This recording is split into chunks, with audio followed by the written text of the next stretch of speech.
이건 사회학적으로 설명이 불가능합니다. 기적이 아니고 계산된 결과죠. 하버드 교수의 이 한마디에 전 세계 환경학계가 발칵 뒤집혔습니다. 123만 명, 36개월, 3조 원. 모든 공식이 말했습니다.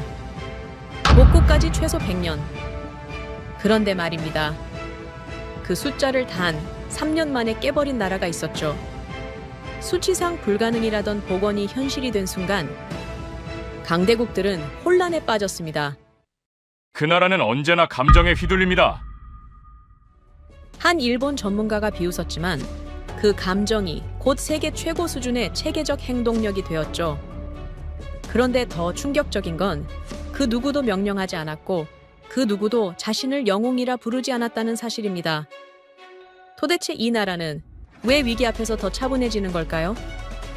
그리고 이 나라엔 어떤 공식 밖의 공식이 숨겨져 있는 겁니까? 지금부터 그 놀라운 현장 속으로 들어가 보시죠. 미국에서 날아온 충격적인 이야기. 바로 시작합니다. 그리고 지금 어디에서 시청하고 계신지 댓글로 남겨주세요. 여러분의 이야기도 듣고 싶습니다. 그 전에 잠깐 1초 만에 누를 수 있는 좋아요 버튼을 꾹 눌러주시면 영상 제작에 큰 힘이 됩니다. 그럼 바로 사연 시작하겠습니다. 불가능과 기적, 이 두 단어 사이의 거리가 얼마나 될까요? 100년이라고들 했습니다. 그런데 말입니다. 이 나라는 30년, 10년도 아니었습니다. 3년이었어요. 123만 명이 만든 기적이었죠. 이건 알고도 흉내조차 못합니다. 오직 이 나라이기에 가능했습니다. 안녕하세요. 하버드에서 사회학을 배우는 라마다 로엘이라고 합니다. 그날 강의실에서 목격했습니다. 하나의 나라가 모든 이론을 무너뜨리는 광경을 말이에요. 한국이라는 나라, 그들은 이론을 따르지 않았습니다. 스스로 이론을 만들었죠. 사실 그날 강의실에 가게 된 건 순전히 친구 엘리자베스 때문이었습니다. 룸메이트인 엘리자베스가 아침부터 조르더군요. 오늘 특별 강의 있는데 같이 들으러 가자면서요. 일본 사회 구조에 대한 심화 수업이라고 했습니다. 평소 동아시아 문화에 관심 있던 터라 솔직히 기대가 됐어요. 메이지 유신 이후 일본의 근대화 과정이나 기업 문화 같은 걸 다루겠구나 싶었어요. 그래서 노트까지 새로 준비해서 강의실로 향했습니다. 강의실 문을 열고 들어서는 순간 분위기가 예사롭지 않았는데 200석이 넘는 대형 강의실이 거의 만석이었어요. 계단식으로 배치된 좌석들 사이를 지나 중간쯤 자리를 찾아 앉았어요. 친구는 옆에서 가방을 내려놓으며 흥분한 목소리로 말했습니다. 콜린스 교수님 강의는 평생 몇 번 못 듣고 비교사회학계에 살아있는 전설이라는 건 익히 들어 알고 있었으니까요. 그런데 칠판 옆 스크린을 보는 순간 뭔가 이상했습니다. 강의 제목이 떠 있었는데 일본이 아니었어요. 이론으로 설명되지 않는 나라들, 한국 사회 사례 연구라고 적혀 있었습니다. 한국이라니요.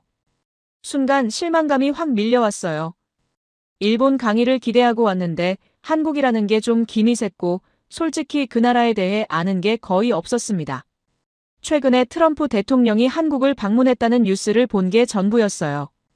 조선업이나 자동차 부품을 만드는 나라 정도. 그 이상도 이하도 아니었습니다. 그냥 자리에서 일어나 나갈까 하는 생각도 들었습니다. 하지만 이미 강의실이 꽉 차서 움직이기도 애매했어요. 콜린스 교수님 강의니까 들을만 하겠지. 그렇게 마음을 달래며 노트를 펼쳤습니다. 바로 그때 강단 쪽 문이 열렸습니다. 에드워드 콜린스 교수님이 천천히 걸어 들어오셨어요. 60대 중반쯤 되어 보였고 오랫동안 전 세계 사회 구조를 연구해온 권위자라고 들었죠. 교수님이 강단 중앙에 서시자 웅성거리던 강의실이 단번에 조용해졌습니다. 그분의 존재감이 압도적이었어요. 교수님이 천천히 강의실을 둘러보시며 입을 여셨습니다. 오늘 여러분에게 보여드릴 것은 이론이 무너지는 광경입니다. 그 목소리가 강의실 구석구석까지 울려 퍼졌어요. 사회학 교과서 어디에도 설명되지 않는 현상 말이에요. 갑자기 등골이 서늘해지는 느낌이었습니다. 이론이 무너진다니 대체 무슨 말씀이신 걸까요? 강의실 분위기가 순식간에 달라지기 시작했습니다. 교수님이 리모컨을 드셨고 거대한 스크린에 영상이 켜졌습니다. 화면에는 바다가 펼쳐졌어요. 그런데 뭔가 심상치 않았습니다. 파도가 검은색이었어요. 카메라가 천천히 해안가로 이동하며 참상이 드러나기 시작했습니다. 하얗던 백사장이 시커먼 기름으로 뒤덮여 있었어요. 파도가 밀려올 때마다 끈적한 원유가 해변을 덮쳤습니다. 바위마다 검은 액체가 흘러내렸고 모래사장은 마치 아스팔트처럼 변해 있었어요. 교수님의 목소리가 강의실에 울려 퍼졌습니다. 2007년 12월 7일 새벽 태안 앞바다에서 벌어진 일입니다. 허베이 스피리트호라는 유조선이 좌초되며 원유 12,000킬로리터가 쏟아졌어요. 여러분, 이 양이 얼마나 되는지 아시나요? 화면에 숫자가 떴습니다. 올림픽 수영장 5개를 가득 채울 수 있는 양이었어요. 그 검은 기름이 파도를 타고 해안선 300km를 뒤덮었습니다. 영상이 바뀌며 더 처참한 장면들이 나왔습니다. 기름 범벅이 된 갈매기 한 마리가 날개를 파닥거리다가 모래사장에 쓰러졌어요. 온몸이 검은 액체로 뒤덮인 채 숨을 헐떡이고 있었습니다. 카메라가 바닷가를 따라 이동하며 수백 마리의 죽은 물고기들을 비췄습니다. 어민들이 그물을 걷어올리는 장면도 나왔는데 그물 안에는 물고기 대신 기름 덩어리만 가득했어요. 한 어민의 얼굴이 클로즈업 됐습니다. 50대쯤 되어 보이는 그분 눈에는 절망이 가득했어요. 교수님이 화면을 멈추고 설명을 이어가셨습니다. 태안 지역 주민 3만 명 중 절반이 어업으로 생계를 이어가던 사람들이었습니다. 하루아침에 모든 것을 잃은 거예요. 양식장은 폐쇄됐고 고기잡이 어선들은 항구에 묶여 있었습니다. 관광객들도 발길을 끊었어요. 기름 냄새가 진동하는 해변에 누가 오겠습니까? 지역 경제가 순식간에 붕괴됐습니다. 그 다음 장면은 더 충격적이었습니다. 국제해양오염 전문가들이 현장을 조사하는 모습이었어요. 하얀 방호복을 입은 전문가들이 샘플을 채취하며 고개를 절레절레 흔들었습니다. 화면 하단에 자막이 떴어요. 노르웨이 해양연구소 수석 연구원 라르스 옌센의 분석 내용이었습니다.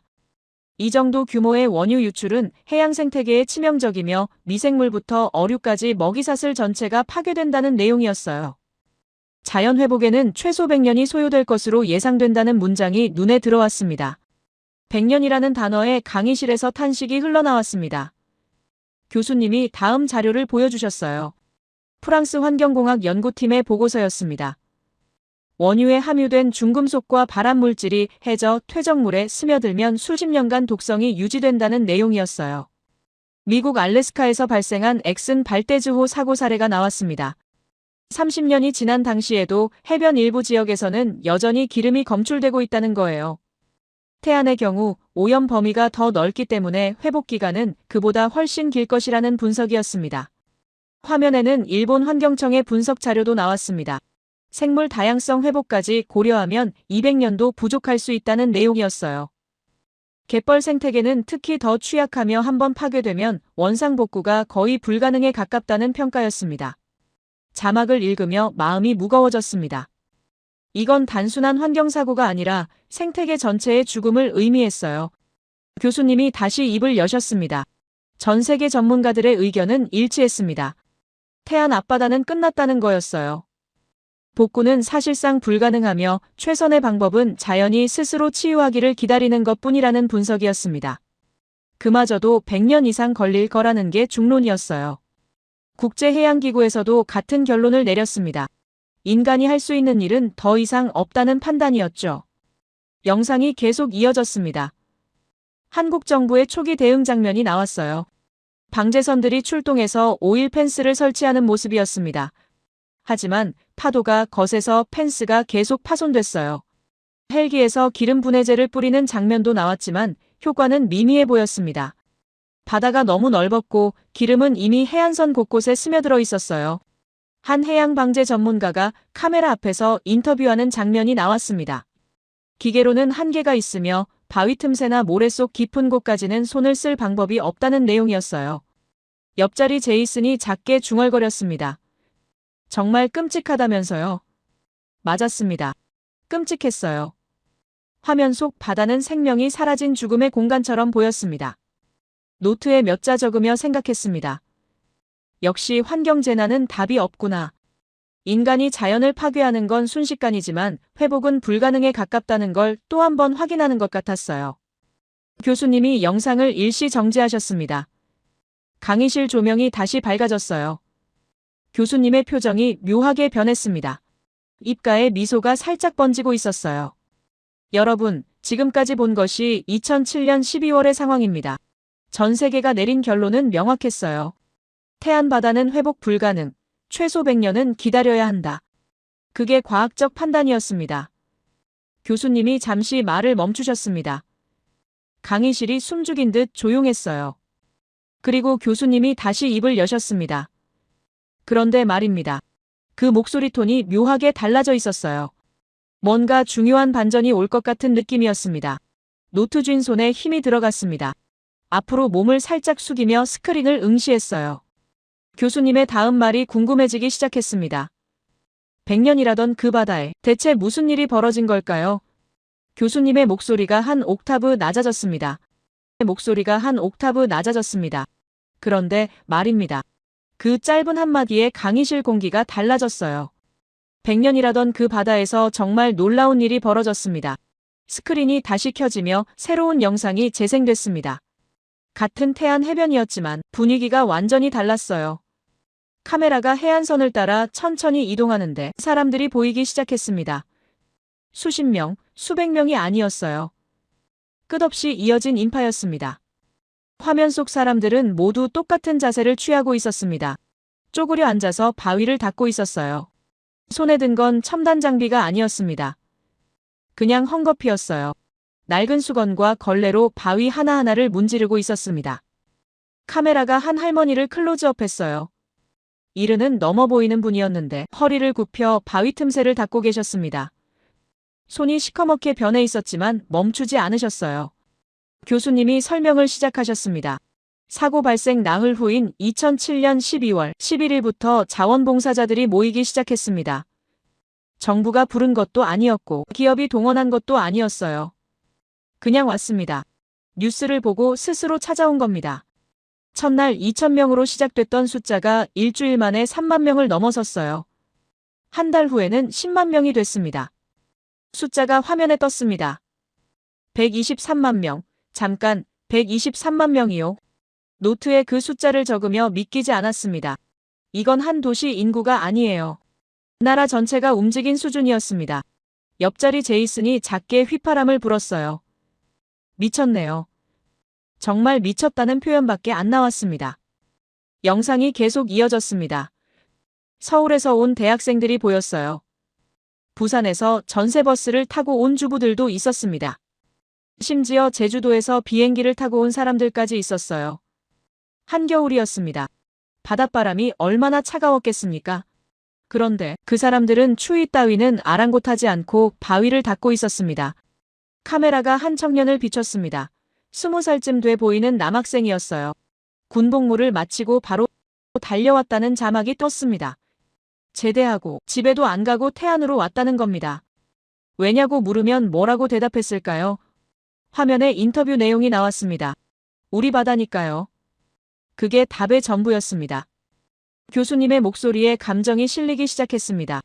이 사람들에게는 아무런 대가도 주어지지 않았습니다. 교통비도 숙박비도 식비도 모두 자비였어요. 오히려 돈을 쓰면서 온 겁니다. 하루 종일 기름 묻은 바위를 닦고 저녁에는 체육관 바닥에서 잤습니다. 그렇게 이틀, 사흘, 일주일을 보냈어요. 화면이 바뀌며 작업 장면이 더 자세히 나왔습니다. 기계가 들어갈 수 없는 바위 틈새를 헝겊으로 닦는 모습이었어요. 손가락 하나 들어갈 틈새까지 일일이 닦아냈습니다. 모래사장은 어땠을까요? 삽으로 기름 묻은 모래를 퍼내고 새 모래를 채웠습니다. 한 삽이 모여 해변이 되살아났어요. 여기서 놀라운 통계가 나왔습니다. 교수님이 그래프를 보여주셨어요. 전문가들이 예측한 복구 시간과 실제 복구 시간의 비교였습니다. 노르웨이 전문가는 100년이라고 했고 프랑스 팀은 150년이라고 예측했습니다. 일본은 200년까지도 가능하다고 봤어요. 그런데 실제로는 얼마나 걸렸을까요? 화면에 숫자가 떴습니다. 3년, 고작 3년이었습니다. 2010년 태안 바다에서 물고기가 다시 잡히기 시작했습니다. 2011년 갈매기들이 돌아왔어요. 2012년 관광객들이 다시 찾아오기 시작했습니다. 100년이 걸린다던 바다가 3년 만에 숨을 쉬기 시작한 겁니다. 이건 과학적으로 설명이 안 되는 현상이었어요. 교수님이 다음 자료를 보여주셨습니다. 국제해양학회에 제출된 논문이었어요. 태안기름 유출 사고의 비정상적 회복 속도에 대한 연구 보고서였습니다. 논문 저자는 미국 우주홀 해양연구소의 수석 연구원이었어요. 결론 부분을 읽는데 소름이 돋았습니다. 인간의 손이 이 정도로 생태계 회복에 기여할 수 있다는 건 전례가 없는 사례이며 이는 순전히 한국 국민의 헌신 때문이었다는 내용이었습니다. 그 다음 장면은 더욱 극적이었습니다. 교수님이 새로운 영상을 틀어주셨어요. 2021년 유네스코 세계유산위원회 회의장 모습이었습니다. 21개국 위원들이 모여 있었어요. 안건은 한국 갯벌의 세계자연유산 등재 여부였습니다. 보통 이런 심사는 찬반이 갈리기 마련입니다. 보류나 조건부 승인이 나오는 경우도 많아요.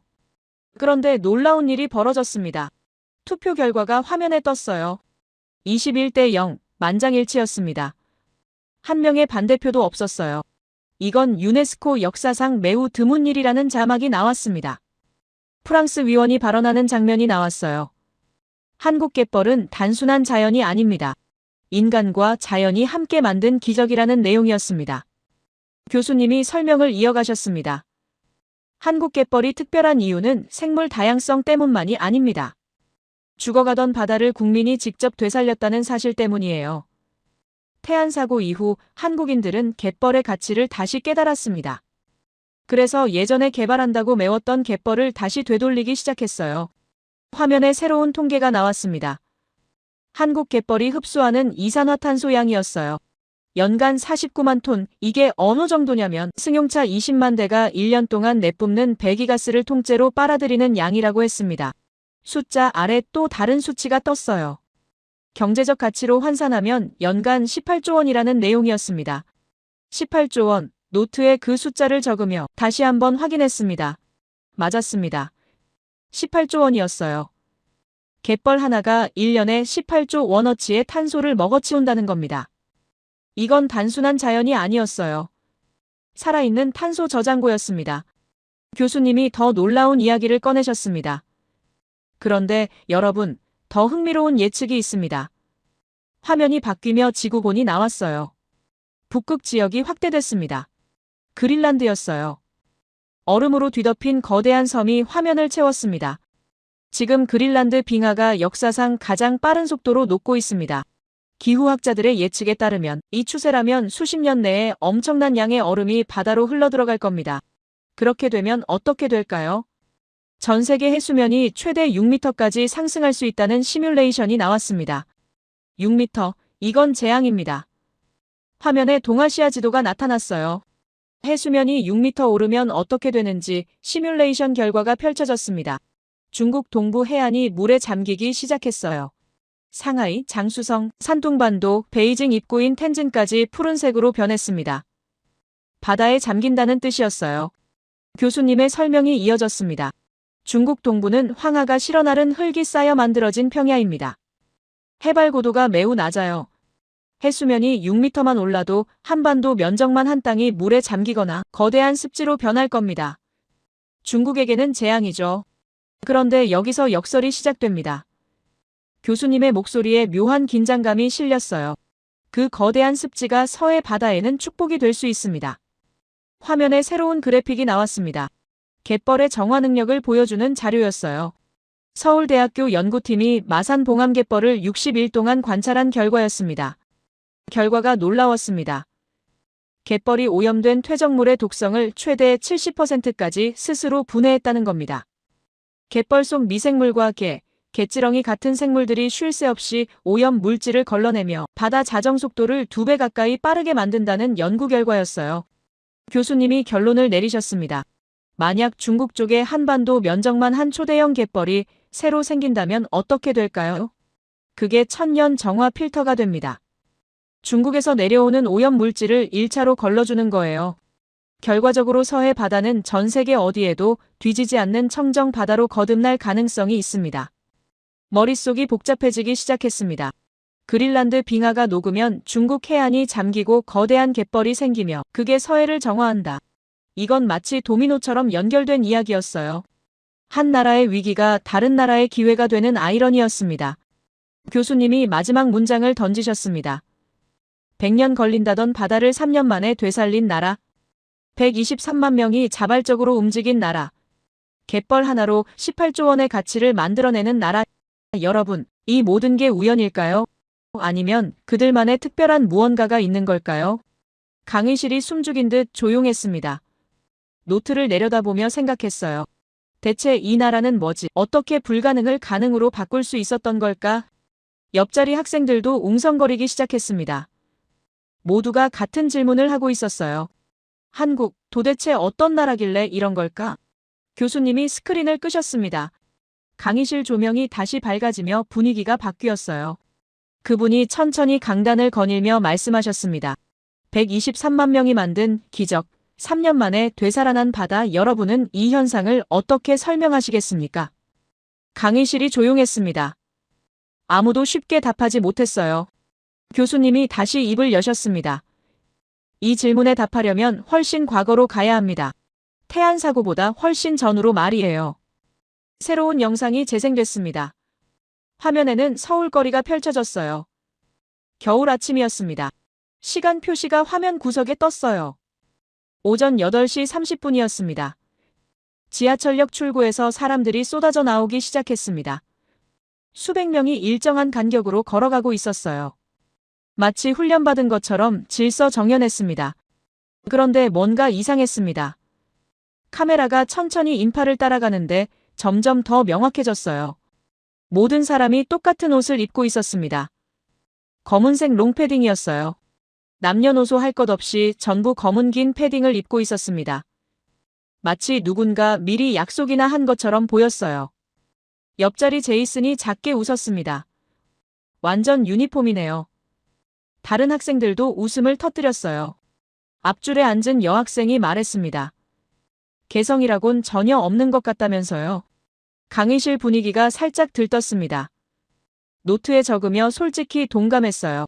전형적인 집단주의 사회처럼 보였습니다. 제이슨이 또 말했습니다. 교수님, 저건 집단주의의 전형 아닌가요? 개인의 자유의지가 완전히 억압된 것처럼 보이는데요. 다른 학생도 거들었습니다.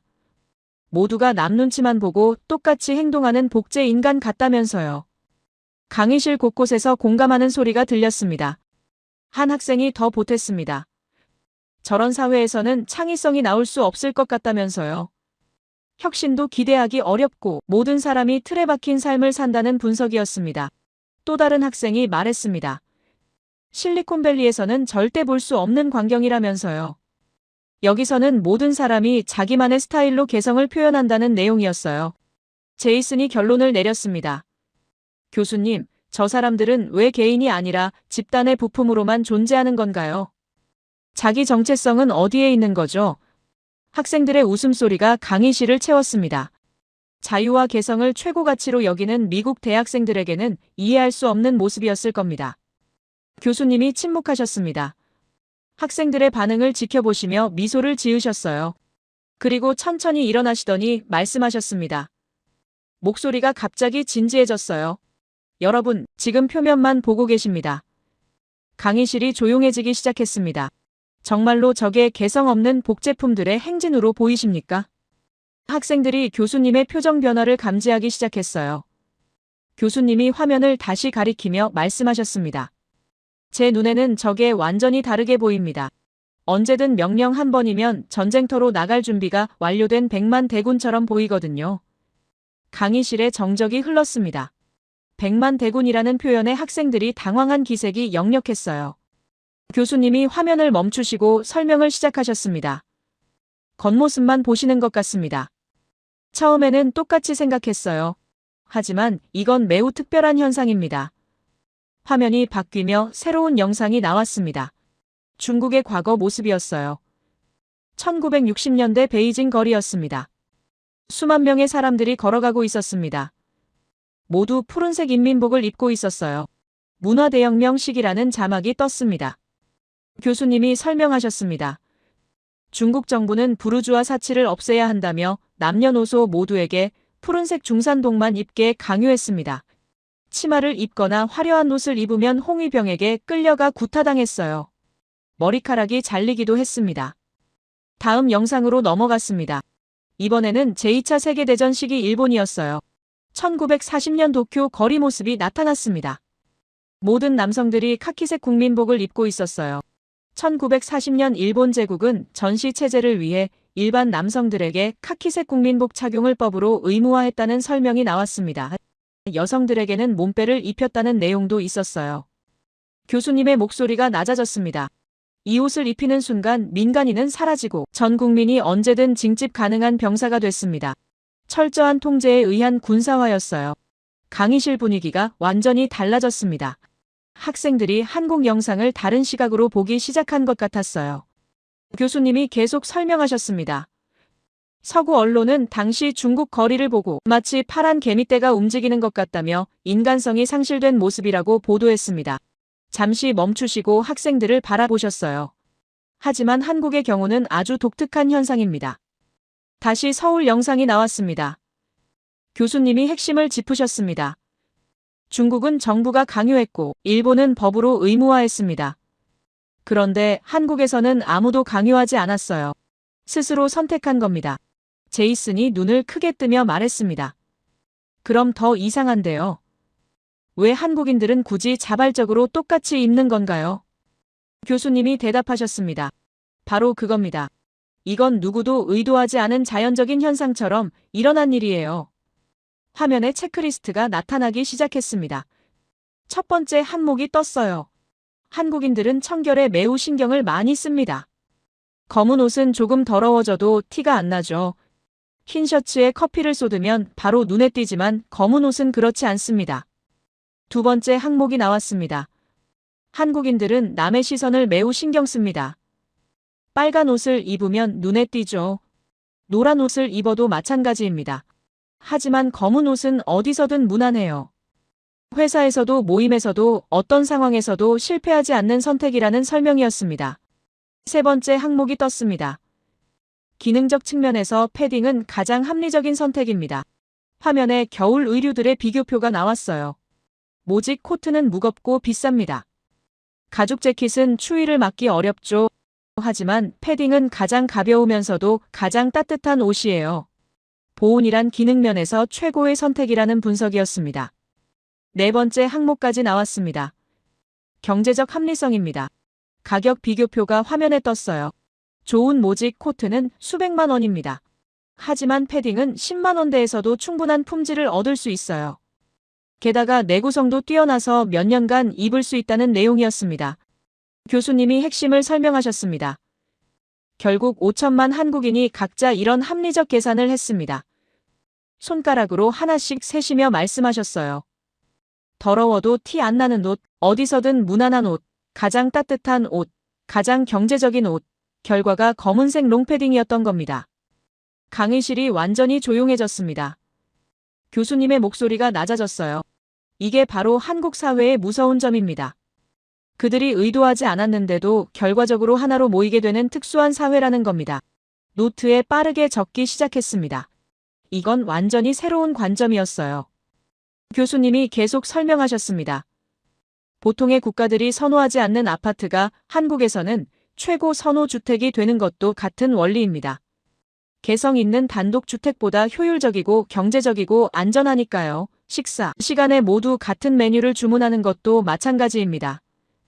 뒤처지지 않기 위해 신기술을 빠르게 받아들이는 것도 같은 맥락이에요. 가장 중요한 포인트가 나왔습니다. 남들보다 튀는 복장을 선호하지 않고 무채색 옷을 입는 것. 칭찬을 받아도 만족하지 않는 것. 이 모든 게 자만하지 않고 절대 방심하지 않는 한국인의 생존 본능을 나타냅니다. 교수님이 잠시 멈추셨어요. 각박한 사회로 보일 수도 있습니다. 개성이 없어 보일 수도 있어요. 하지만 그게 그들의 진정한 모습이고 그게 지금의 한국을 만든 원동력입니다. 교수님이 마지막 문장을 천천히 말씀하셨습니다. 한국이라는 나라는 5천만 명이 각자 합리적으로 선택한 결과가 하나의 거대한 힘으로 모이는 기적의 땅입니다. 강의실에 감동적인 정적이 흘렀습니다. 제이슨이 천천히 고개를 끄덕이기 시작했어요. 다른 학생들도 마찬가지였습니다. 노트를 내려다보며 생각했습니다. 억압이 아니라 합리성이라니, 강요가 아니라 선택이라니, 이건 완전히 다른 차원의 이야기였어요. 한국이라는 나라가 점점 더 궁금해지기 시작했습니다. 교수님이 화이트보드 앞으로 걸어가셨습니다. 이제 더 깊은 곳으로 들어가 보겠습니다. 한국 사회를 이해하려면 그들의 언어부터 봐야 해요. 화면에 한국어 문장 몇 개가 나타났습니다. 그 옆에 영어 번역이 나란히 적혀 있었어요. 한국어에는 매우 독특한 언어적 특징이 있습니다. 영어로 마이 맘이라고 하는 것을 한국어로는 우리 엄마라고 한다는 설명이었습니다. 학생들이 고개를 갸웃거렸습니다. 화면에 더 많은 예시가 떴어요. 마이 컨트리를 우리나라라고 하고 심지어 마이 와이프조차 우리 아내라고 부른다는 내용이었습니다. 한 학생이 손을 들었습니다. 그럼 아내를 공유한다는 뜻인가요? 좀 이상한 것 같다는 반응이었어요. 교수님이 고개를 저으셨습니다. 아니에요. 이건 소유의 개념이 아니라 소속의 개념입니다. 한국인에게 나라는 것은 존재하지 않아요. 모든 것이 우리입니다. 더 자세한 설명이 이어졌어요. 이것이 의미하는 바를 아십니까? 한국인은 태어나는 순간부터 자아를 확장시킵니다. 나라는 에고를 우리라는 공동체로 확장시키는 겁니다. 한 여학생이 손을 들었습니다. 그럼 개인의 정체성은 어떻게 되는 건가요? 교수님이 대답하셨습니다. 훌륭한 질문입니다. 한국인에게 개인의 정체성은 공동체를 떠나서는 존재할 수 없어요. 그들에게 나는 우리 안의 나입니다. 실제 예시가 화면에 나타났어요. 바로 그때였습니다. 강의실 뒤쪽에서 손이 번쩍 올라갔습니다. 교수님이 그쪽을 보셨어요. 네, 질문 있으신가요? 일본인으로 보이는 학생이 일어났습니다.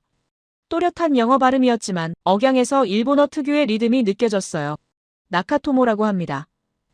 도쿄대학에서 온 교환 학생입니다. 강의실 분위기가 미묘하게 달라졌습니다. 나카토모가 차분한 목소리로 말했습니다. 교수님께서 말씀하신 언어 구조는 사실 일본어에도 똑같이 존재합니다. 우리도 우치노하, 즉 우리 어머니라고 표현해요. 우치노쿠니, 우리나라라는 말도 쓰고요. 이건 한국만의 특징이 아니라 동아시아 전체의 언어적 특성 아닌가요? 교수님이 고개를 끄덕이셨습니다. 좋은 지적입니다. 맞습니다. 일본어에도 비슷한 구조가 있죠. 하지만 사용 빈도와 적용 범위에서 차이가 있습니다. 나카토모가 다시 말했습니다. 그 차이가 정말 유의미한 건가요? 오히려 한국이 역사적으로 일본 문화권의 영향을 받았기 때문에 이런 언어 구조가 생긴 것 아닙니까? 강의실이 조용해졌습니다. 노트주인 손에 힘이 들어갔어요. 이건 단순한 학술적 질문이 아니었습니다. 나카토모의 목소리에는 묘한 긴장감이 실려 있었어요. 교수님이 천천히 화이트보드로 걸어가셨습니다. 표정은 여전히 차분했습니다.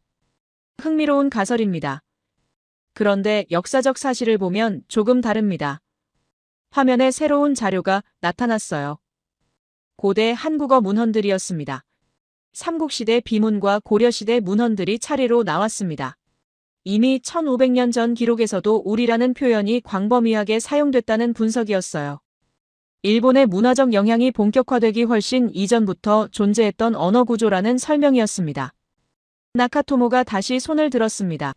이번에는 목소리가 조금 더 날카로워졌어요. 그래도 현대 한국 사회의 집단주의적 특성은 일제강점기 영향이 크지 않습니까? 일본이 근대화 과정에서 도입한 시스템들이 한국에 그대로 이식됐고 그게 지금까지 이어지는 거라는 연구도 많습니다. 제가 가져온 자료가 있는데요. 나카토모가 태블릿을 꺼내 화면을 보여줬습니다. 일본 교토대학 사회학과 연구 논문이었어요. 한국의 회사 문화, 교육 시스템, 심지어 아파트 단지 구조까지 일본 모델을 기반으로 했다는 내용이었습니다. 따라서 한국의 집단성은 자생적이라기보다는 외부에서 이식된 것이라는 주장이었어요. 강의실이 숨죽였습니다. 학생들이 교수님의 반응을 주시했어요. 교수님은 여전히 차분한 표정이었습니다. 미소까지 띠고 계셨어요. 좋은 자료입니다. 하지만 한 가지 간과한 부분이 있습니다. 화면이 바뀌며 새로운 데이터가 나타났습니다. 1910년대 한국의 둘의 문화 기록이었습니다. 농촌 공동체가 농사일을 함께 하던 전통이었어요. 1950년대 새마을 운동 이전부터 존재했던 자발적 협동 시스템이라는 설명이 나왔습니다. 일제강점기 이전 조선시대 기록에도 동일한 공동체 문화가 광범위하게 존재했다는 증거들이 제시됐어요. 더 결정적인 자료가 나왔습니다. 1950년 한국전쟁 당시 지게부대 형성 과정 분석이었습니다. 정부 명령이나 조직적 동원 없이 자발적으로 형성됐다는 미군 관찰 기록이었어요. 한 미군 장교의 보고서가 화면에 떴습니다. 한국인들의 자발적 조직화 능력은 그 어떤 외부 시스템으로도 설명되지 않으며 오히려 수백 년간 축적된 고유한 문화적 유산으로 보인다는 내용이었습니다. 교수님이 의연하게 말씀하셨습니다. 물론 일제강점기가 한국 사회에 영향을 준 것은 사실입니다. 하지만 그건 표면적 시스템이었어요. 언어 구조나 공동체 의식 같은 깊은 문화적 DNA는 훨씬 오래전부터 형성돼 있었습니다. 목소리에는 어떤 감정도 실리지 않았습니다. 그저 사실을 진술하는 톤이었어요. 나카토모가 자리에 앉았습니다. 표정이 굳어 있었어요. 더 이상 반론하지 않았습니다. 강의실 분위기가 묘했습니다. 교수님은 태연하게 강의를 이어가셨지만 나카토모는 계속 태블릿 화면만 내려다보고 있었어요. 교수님이 다음 주제로 넘어가셨습니다. 이제 김장 문화를 봅시다. 화면에 한국의 김장 모습이 나왔어요. 할머니부터 손주까지 3대가 모여 수백 포기의 배추를 다듬는 장면이었습니다. 매년 11월 한국 전역에서 벌어지는 대규모 집단 행동입니다. 온 가족이 모이고 온 돈내가 함께 모여서 겨울 내내 먹을 김치를 담그죠. 구체적인 수치가 나왔습니다. 한 가족당 평균 100포기에서 200포기입니다. 전국적으로는 연간 200만 톤의 김치가 이 시기에 만들어진다는 통계였어요. 과거 한국에서는 직장에서 김장 휴가라는 것까지 줬다는 내용도 나왔습니다. 국가적 행사나 다름없었던 겁니다. 교수님이 핵심을 설명하셨습니다. 1년치 식량을 함께 만들며 그들은 확인합니다. 우리는 절대 혼자가 아니다라는 사실을 말이에요. 이건 단순한 요리가 아닙니다. 겨울 생존 훈련이었던 겁니다. 노트에 빠르게 적었습니다. 생존과 공동체가 연결되는 지점이었어요. 다음은 회식 문화였습니다. 한국은 경제협력개발기구 국가 중 근로시간이 가장 긴 나라 중 하나입니다. 연간 1915시간 하루 평균 10시간 이상 일하죠. 그런데 더 놀라운 건 그 긴 노동을 마치고도 모두 모여 늦은 저녁 식사와 술을 마신다는 겁니다. 화면에 회식 장면이 나왔습니다. 1차는 식사, 2차는 술, 3차는 노래방으로 이어지는 체계적 구조였어요. 마치 군사 작전처럼 단계별로 진행된다는 분석이었습니다. 그리고 다음날 새벽 6시에 아무렇지 않게 출근하는 게 한국의 무서운 문화라는 설명이 이어졌어요. 교수님이 결론을 내리셨습니다. 삼성의 최신 스마트폰, LG의 배터리, 현대의 자동차, 한화의 방산 기술, 이 모든 혁신적 기술들이 어디서 나왔을까요? 잠시 멈추셨어요. 바로 그 회식 자리에서입니다. 비공식적 자리에서 자유롭게 아이디어를 나누고 문제를 해결하는 시스템이었던 겁니다. 마지막으로 눈치 문화가 나왔습니다. 남에게 뒤처지기 싫어하는 질투와 경쟁심, 튀지 않고 흐름에 타는 적응력, 그게 모여서 한국을 세계에서 가장 변화가 빠른 나라로 만든 겁니다. 교수님이 새로운 용어를 제시하셨어요. 경제학적으로는 초고속 동기화라고 부릅니다. 미국 사회가 개성을 따지며 10년 걸려 합의할 일을 한국은 눈치 덕분에 1년 만에 통일해서 밀어붙인다는 분석이었습니다. 화면에 스마트폰 보급률 그래프가 나왔어요. 2010년 한국 30%, 미국 15%였습니다. 2015년에는 한국 85%, 미국 60%로 격차가 벌어졌어요. 교수님이 마지막 문장을 말씀하셨습니다. 언어가 사고를 만들고 사고가 행동을 만들며 행동이 문화를 만듭니다. 한국인이 우리 엄마라고 말하는 순간 그의 뇌는 이미 공동체 모드로 전환됩니다.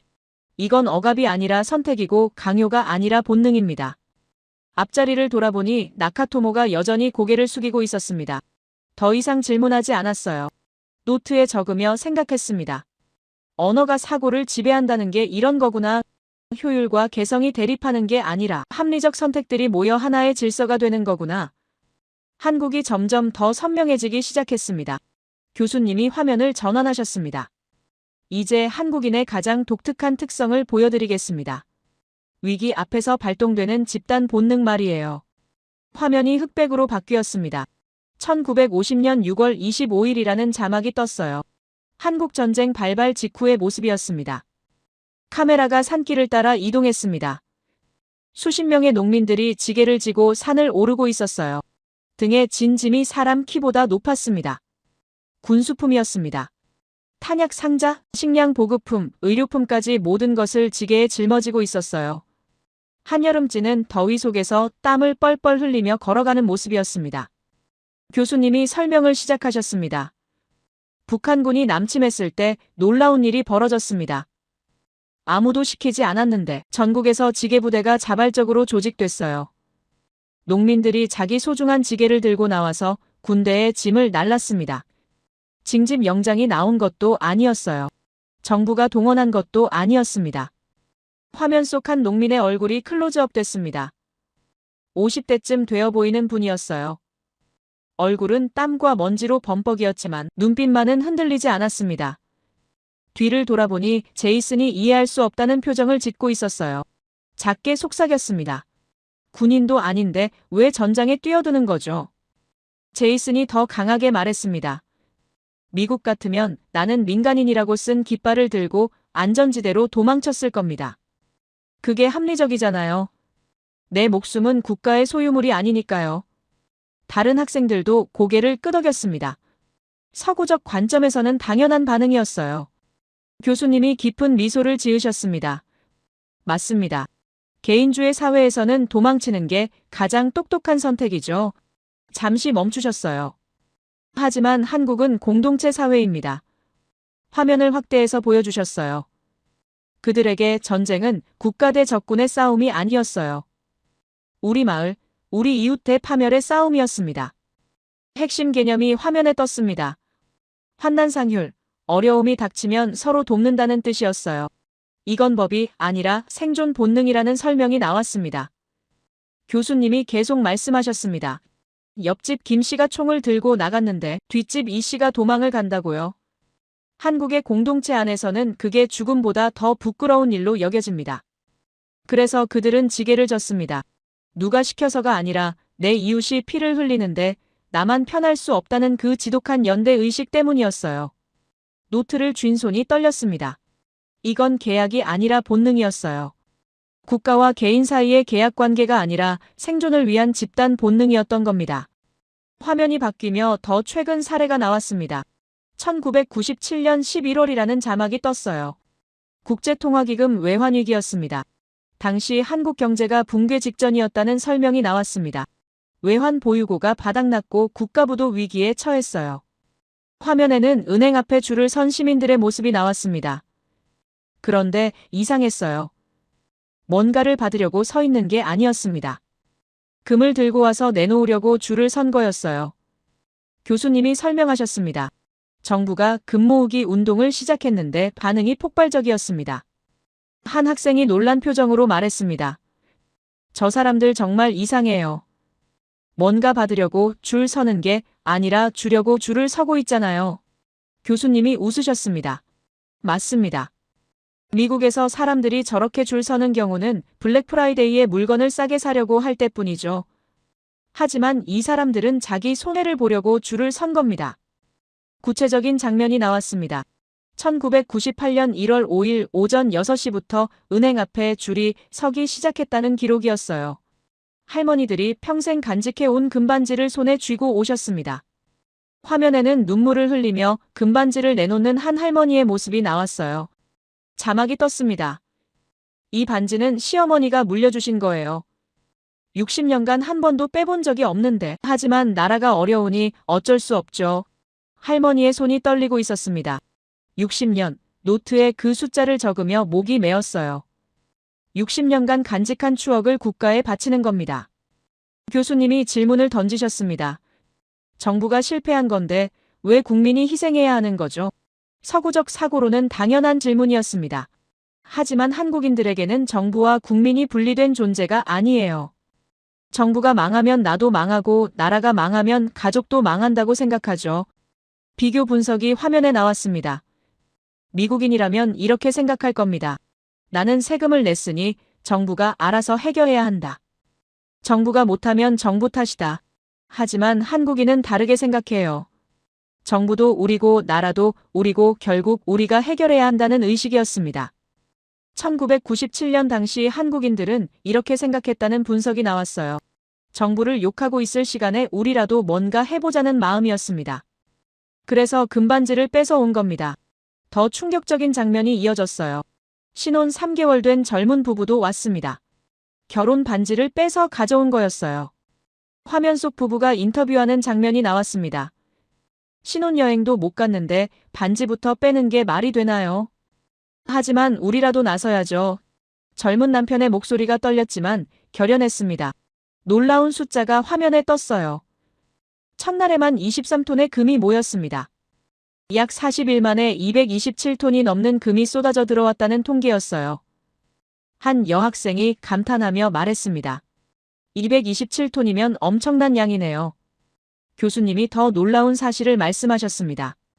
심지어 초등학생들까지 돼지 저금통을 깨서 동전을 가져왔어요. 몇백 원, 몇천 원이지만 정성스럽게 봉투에 담아서 말이에요. 해외 동포들의 이야기가 나왔습니다. 미국 로스앤젤레스, 독일 프랑크푸르트, 일본 도쿄에서도 금 모으기 운동이 자발적으로 시작됐다는 내용이었어요. 화면에는 세계 각지의 한인들이 금반지를 들고 한국 영사관으로 향하는 모습이 나왔습니다. 총 227톤의 금이 모였습니다. 이는 당시 한국 외환 보유고의 50%에 해당하는 엄청난 규모였어요. 교수님이 핵심을 짚으셨습니다. 누가 강요했나요? 아무도 안 했어요. 그들은 우리가 어려우면 나도 어렵다는 본능으로 움직인 겁니다. 강의실이 완전히 조용해졌습니다. 등을 의자에 기대며 깊은 사색에 잠겼어요. 이건 단순한 애국심이 아니었습니다. 교수님이 새로운 관점을 제시하셨습니다. 그런데 여러분, 이 정신은 어디서 온 걸까요? 화면에 한반도 지도가 나타났어요. 북쪽으로는 중국과 러시아, 동쪽으로는 일본이 둘러싸인 지정학적 위치였습니다. 한국은 역사상 수백 번의 침략을 받았습니다. 생존 자체가 기적이었던 땅이에요. 그 수많은 위기 속에서 한국인들은 깨달았습니다. 나라가 망하면 안 된다는 것을 말이에요.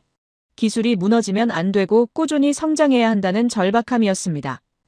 이 생각의 뿌리가 바로 한국이라는 게 대단한 겁니다. 물론 누구나 갖고 있는 생각이지만 한국은 그걸 1000년 넘게 실천해온 민족이에요. 조상들의 정신이 현대까지 이어지고 있다는 분석이 나왔습니다. 지정학적 리스크를 안고 있지만 어떤 역경에서도 의연하게 대처하고 오히려 위기를 기회로 만드는 힘, 그 뿌리가 바로 조상들이 물려준 생존 DNA라는 설명이었어요.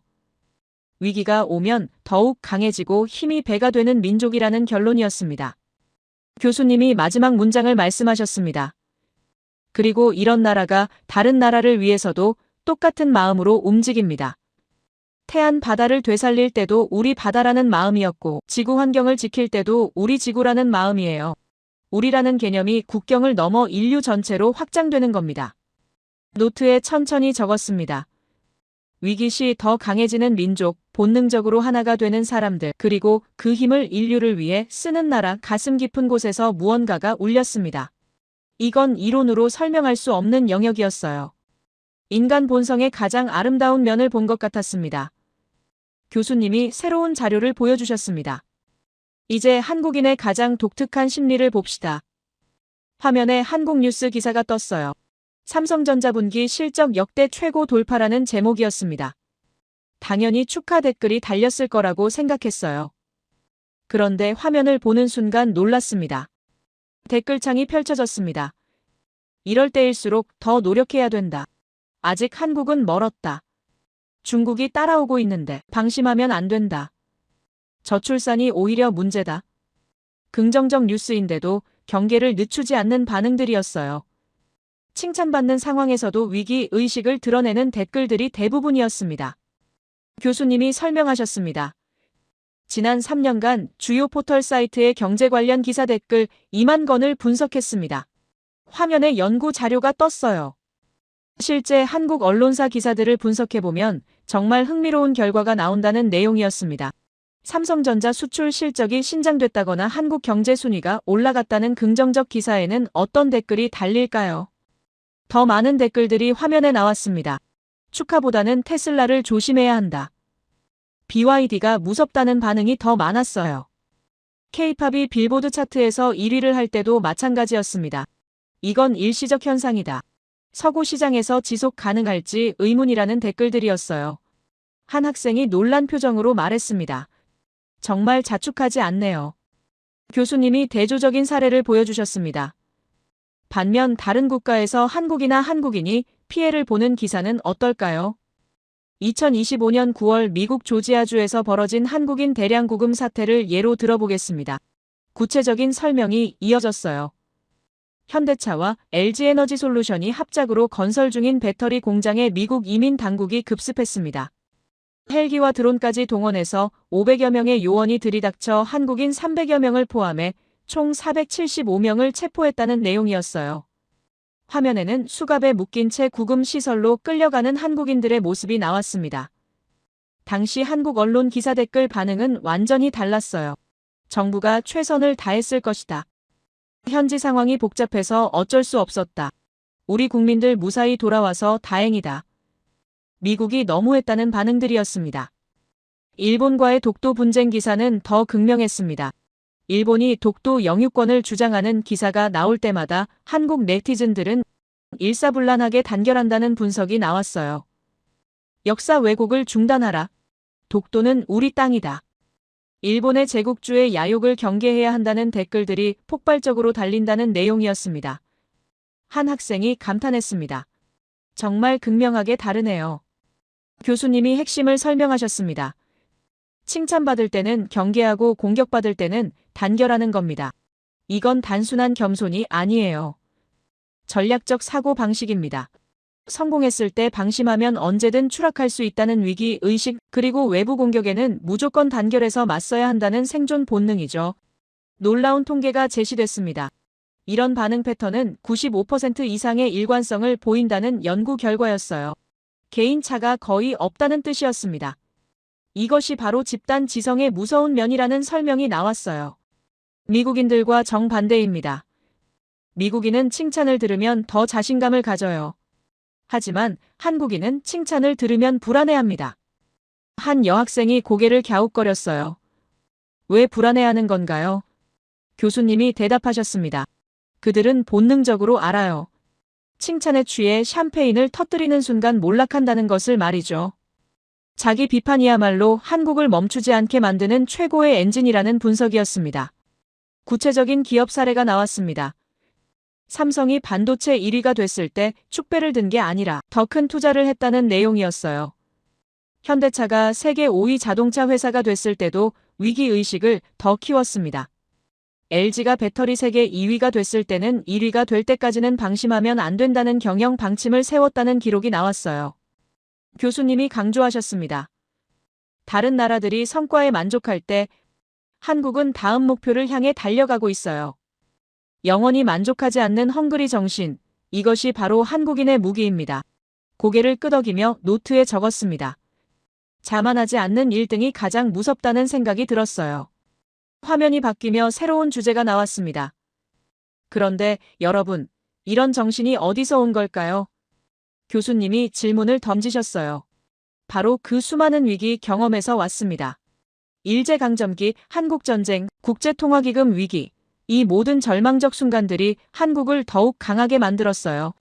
오히려 이런 계기들이 한국이라는 나라를 더욱 성장하게 만드는 원동력이 됐다는 분석이 나왔습니다. 위기를 겪을 때마다 국민들은 확인했어요. 우리는 함께 이겨낼 수 있다는 것을 말이에요. 그 확신이 문화가 되고 국가력이 됐습니다. 교수님이 중요한 포인트를 짚으셨습니다. 문화도 국가력을 높이는 가장 큰 포인트입니다. 나라를 사랑하는 마음을 서로 확인할 수 있는 게 문화예요. 한국은 그걸 눈에 띄게 보여주고 있습니다. 금모으기 운동, 태안자원봉사, 갯벌 복원, 이 모든 게 문화의 힘이었어요. 한국의 저축률 통계가 나왔습니다. 한국 가계의 저축률은 34.6%라는 숫자가 떴어요. 미국은 13.1%, 독일은 17.2%였습니다. 학생들이 놀란 표정을 지었어요.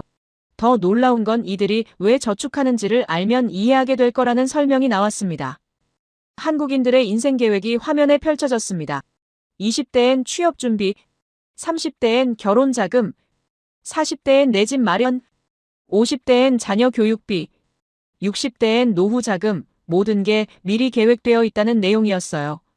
한 여학생이 감탄했습니다. 정말 체계적이네요. 교수님이 계속 설명하셨습니다. 서구에서는 현재를 즐기라고 하지만 한국인들은 미래를 위해 현재를 희생해요. 한국 대학생들은 1학년부터 취업을 준비합니다. 토익, 자격증, 인턴십 모든 걸 미리 계획하죠. 미국 학생들이 파티하고 여행할 때 한국 학생들은 도서관에 있다는 비교 분석이 나왔어요. 100세 시대라는 개념이 소개됐습니다. 한국에는 100세 시대라는 말이 있어요.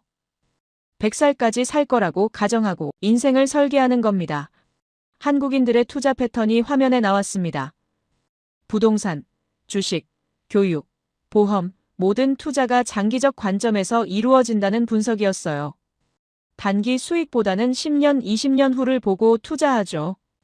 한국 기업들의 장기 계획이 제시됐습니다. 삼성의 2050년 비전, LG의 2030년 로드맵, 현대차의 2040년 전략이 화면에 떴어요. 모든 기업이 수십 년 후를 계획합니다. 미국 기업들이 분기별 실적에 집중할 때 한국 기업들은 몇십 년을 내다본다는 비교였습니다. 가장 상징적인 예가 나왔습니다. 한국 부모들은 아이가 태어나자마자 대학 등록금을 모으기 시작해요. 18년 후를 미리 준비하는 겁니다. 교수님이 핵심을 설명하셨어요. 한국인들은 불확실한 미래가 두려워요. 그래서 모든 걸 미리 계획하고 준비하고 대비하죠. 더 충격적인 사실이 나왔습니다. 한국인들은 죽을 때까지도 계획을 세워요. 화면에는 한국의 수목장과 납골당 예약 현황이 나왔습니다. 미리 묘지를 사고 장례 비용을 준비해요. 심지어 자녀들에게 부담을 주지 않기 위해 자신의 장례식까지 미리 계획한다는 내용이었습니다. 교수님이 결론을 내리셨습니다. 이것이 바로 한국인의 무서운 점입니다. 그들은 미래를 지배하려고 해요. 미래에 대한 이런 집착이 한국을 오늘의 모습으로 만든 원동력입니다. 영원히 배고픈 정신, 절대 만족하지 않는 1등. 그게 한국을 멈추지 않게 만드는 엔진이라는 설명이었어요. 노트에 천천히 적었습니다. 칭찬을 두려워하는 민족, 미래를 준비하는 사람들, 위기를 기회로 바꾸는 문화, 가슴 깊은 곳에서 무언가가 울렸습니다. 이건 단순한 성공 스토리가 아니었어요.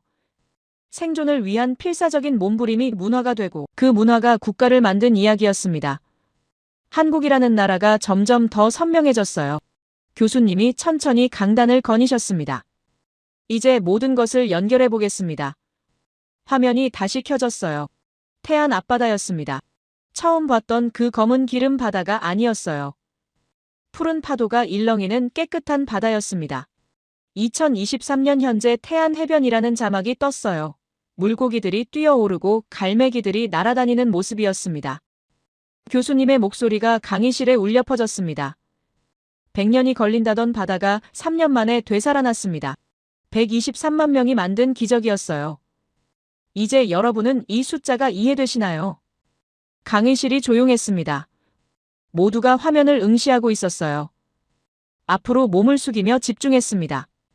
화면에 서울 출근길 영상이 다시 나왔어요. 5천만 명이 각자 합리적으로 선택한 결과가 하나의 질서로 모이는 사회였습니다. 강요 없이 자발적으로 동기화되는 시스템이었어요. 그 다음은 언어 구조였습니다. 우리 엄마, 우리나라, 우리 안의 나라는 개념이 화면에 떴어요. 개인의 정체성이 공동체와 분리될 수 없는 구조였습니다. 위기 본능이 이어졌습니다. 6.25 지게부대, 국제통화기금 금 모으기, 명령 없이 움직이는 123만 명, 환난상휴리라는 생존 DNA였어요. 그리고 자기 성찰이었습니다. 칭찬받아도 만족하지 않고 끊임없이 다음을 준비하는 정신, 영원히 배고픈 1등의 마음가짐이었습니다. 교수님이 천천히 말씀하셨습니다. 이 모든 조각이 태안 앞바다에서 하나로 모였습니다. 한국처럼 각자 합리적으로 판단해서 자발적으로 모였고 우리 바다라는 언어로 사고하며 위기 앞에서 본능적으로 움직였어요. 그리고 3년 만에 되살린 후에도 만족하지 않고 더 나은 환경을 만들기 위해 갯벌을 복원했습니다. 퍼즐이 완성되는 순간이었습니다. 노트를 내려다보며 적어놓은 단어들이 하나로 연결됐어요. 합리성, 공동체의 본능, 성찰, 이 모든 것이 태안에서 폭발했던 겁니다. 가슴이 뛰기 시작했습니다. 이제 123만 명이 이해됐어요. 그건 우연이 아니라 필연이었습니다. 바로 그때였습니다. 강의실 뒤쪽에서 또다시 손이 올라갔어요. 나카토모였습니다. 오후 내내 조용히 있던 그가 다시 일어났어요. 목소리가 떨리고 있었습니다. 교수님, 잠깐만요. 강의실이 술렁였습니다. 나카토모가 억지로 침착함을 유지하려는 듯 천천히 말했어요. 한국의 경제 발전과 사회 시스템은 일본의 도움 없이는 불가능했습니다. 일본이 투자하고 기술을 이전했기 때문에 가능했던 거예요. 태안복구도 마찬가지입니다. 일본의 해양 정화 기술과 장비 지원이 있었기에 가능했던 것 아닙니까?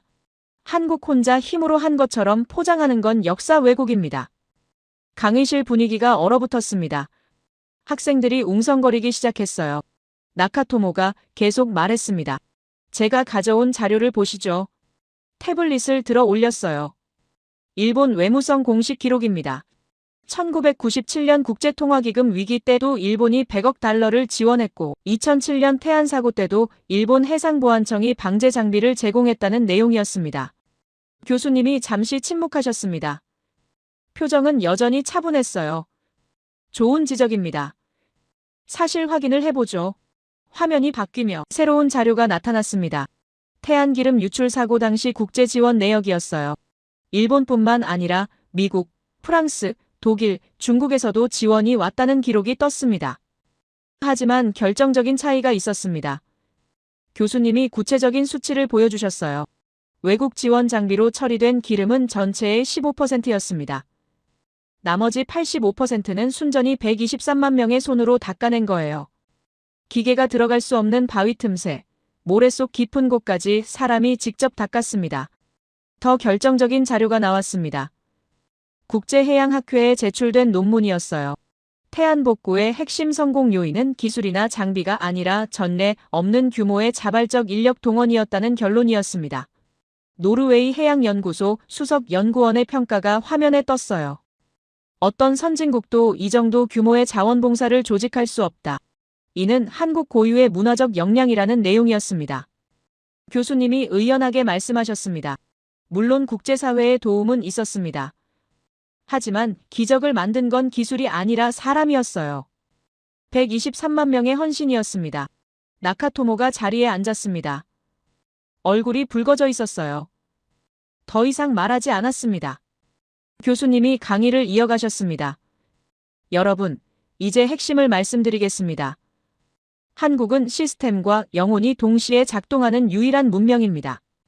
화면에 두 개의 엔진 그래픽이 나타났어요.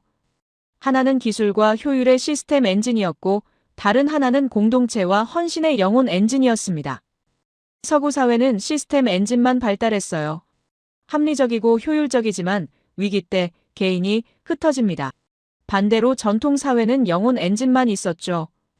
공동체 의식은 강하지만 시스템이 없어서 발전이 더뎠어요. 그런데 한국은 두 엔진을 동시에 돌립니다.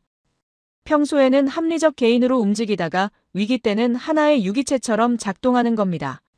구체적인 증거가 제시됐습니다. 한국의 스마트폰 보급률은 세계 최고입니다. 개인의 합리적 선택이 만든 결과예요.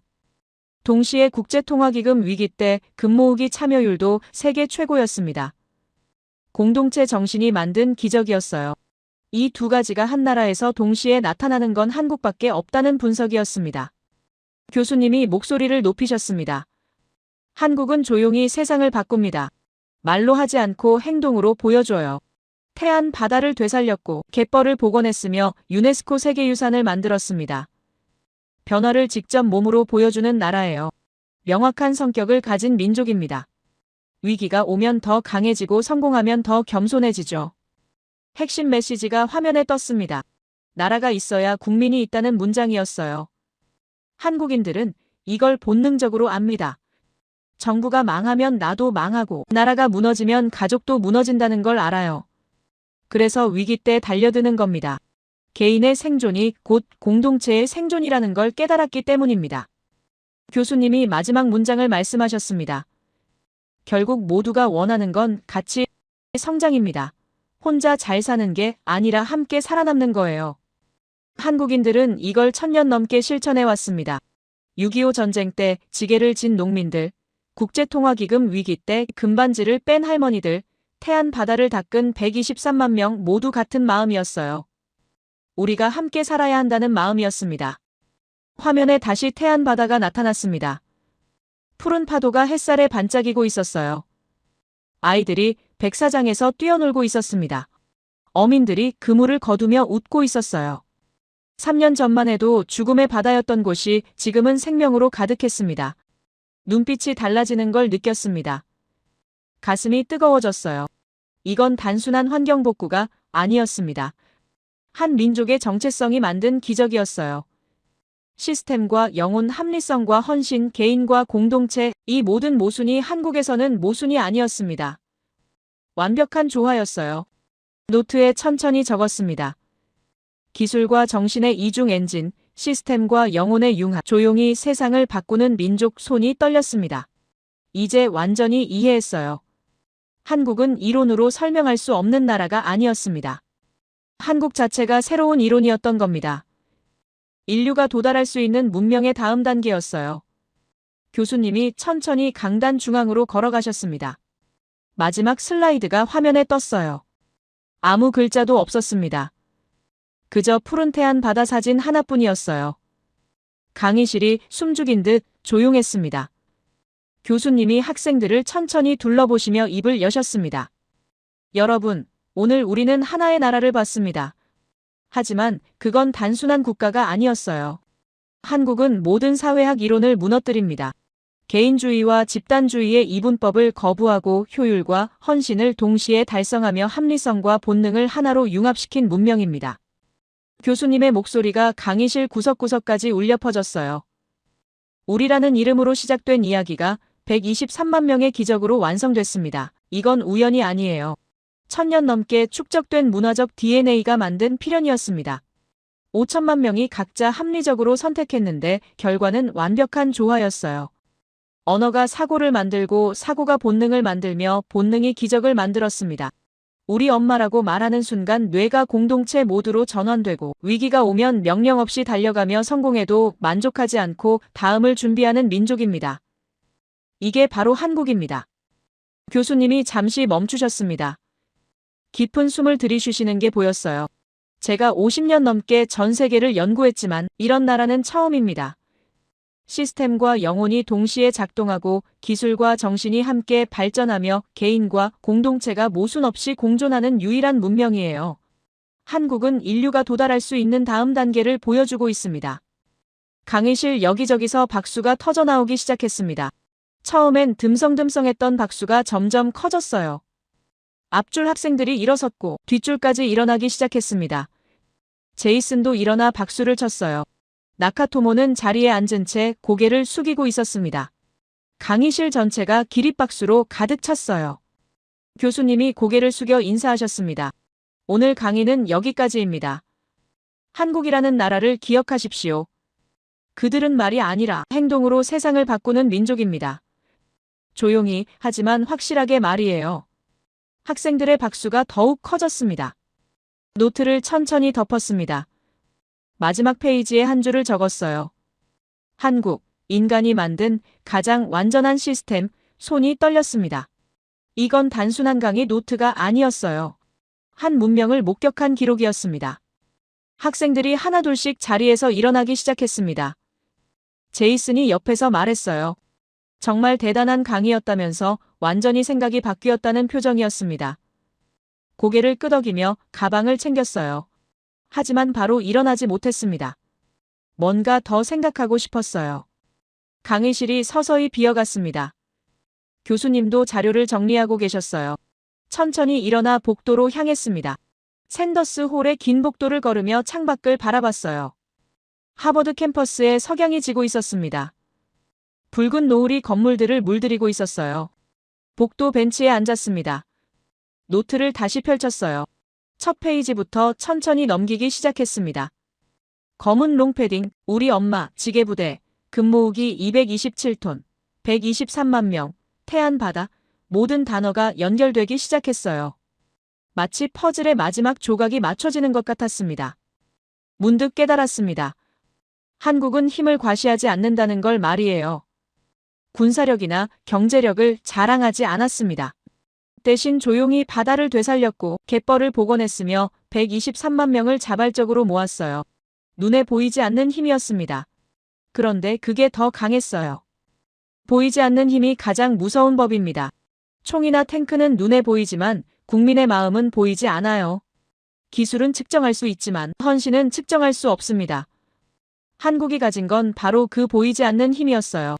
5천만 명의 마음이 하나로 모이는 순간 그 어떤 무기보다 강력했습니다. 그래서 한국은 굳이 올라가려 하지 않아도 선진국 반열에 오른 겁니다. 스스로 강대국이라 주장하지 않았는데도 강대국들이 견제하기 시작했어요. 조용히 기술을 발전시켰더니 어느새 반도체 강국이 됐고 자동차를 만들었더니 세계 5위가 됐으며 배터리를 개발했더니 필수 파트너가 됐습니다. 미국은 한국 없이 첨단 산업을 유지할 수 없게 됐고 중국은 한국 기술을 따라잡으려 필사적이며 일본은 한국의 성장을 불안한 눈으로 지켜보고 있어요. 유럽은 한국과 협력하려 줄을 서고 중동은 한국의 미래를 맡기기 시작했습니다. 이 모든 게 과시 없이 이뤄진 일이었어요. 노트 마지막 장에 천천히 적기 시작했습니다. 한국의 진짜 힘은 눈에 보이지 않는 곳에 있다. 5천만 국민의 마음속에 있고 1000년 넘게 이어진 DNA 속에 있으며 위기 때마다 발동되는 본능 속에 있다. 이건 복사할 수 없고 흉내낼 수 없으며 훔칠 수도 없는 힘이다. 강대국들이 한국을 부러워하는 이유가 이해됐습니다. 그들은 무기와 돈으로 힘을 과시하지만 한국은 국민으로 힘을 증명해요. 그들은 명령으로 사람을 움직이지만 한국은 마음으로 사람을 움직입니다. 그들은 계약으로 관계를 맺지만 한국은 우리라는 말로 하나가 돼요. 석양이 점점 붉어지고 있었습니다. 캠퍼스를 거니는 학생들이 보였어요. 각자 다른 방향으로 흩어져 가고 있었습니다. 개인주의 사회의 전형적인 모습이었어요. 그들은 자유롭지만 위기 때 혼자입니다. 한국은 평소엔 개인처럼 살지만 위기 때는 하나가 돼요. 문득 오늘 아침이 떠올랐습니다. 일본 강의인 줄 알고 왔다가 한국 강의여서 실망했던 순간 말이에요. 트럼프 대통령이 한국 방문했다는 뉴스 정도만 알고 있었습니다. 그게 고작 몇 시간 전인데 지금은 완전히 달라졌어요. 한국이라는 나라가 완전히 다르게 보이기 시작했습니다. 천천히 일어나 복도를 걸었습니다. 도서관 방향으로 향하며 생각했어요. 내일부터 한국 관련 논문을 찾아봐야겠다고 말이에요. 비교사회학 논문 주제로 한국을 다뤄보고 싶었습니다. 이론으로 설명되지 않는 나라, 아니 이론 자체가 된 나라를 연구하고 싶어요. 제 이야기를 끝까지 들어주셔서 감사합니다. 모두 안녕히 계세요. 오늘의 사연 어떻게 들으셨나요? 누군가에겐 당연한 하루였겠지만 누군가에겐 평생 잊지 못할 시간이었을지도 모르겠네요. 우리는 흔히 기적이라고 말하지만 어쩌면 그건 오래된 습관 같은 걸지도 모르겠어요. 위기 앞에서 더 차분해지는 사람들, 말보다 행동이 먼저 나가는 마음들.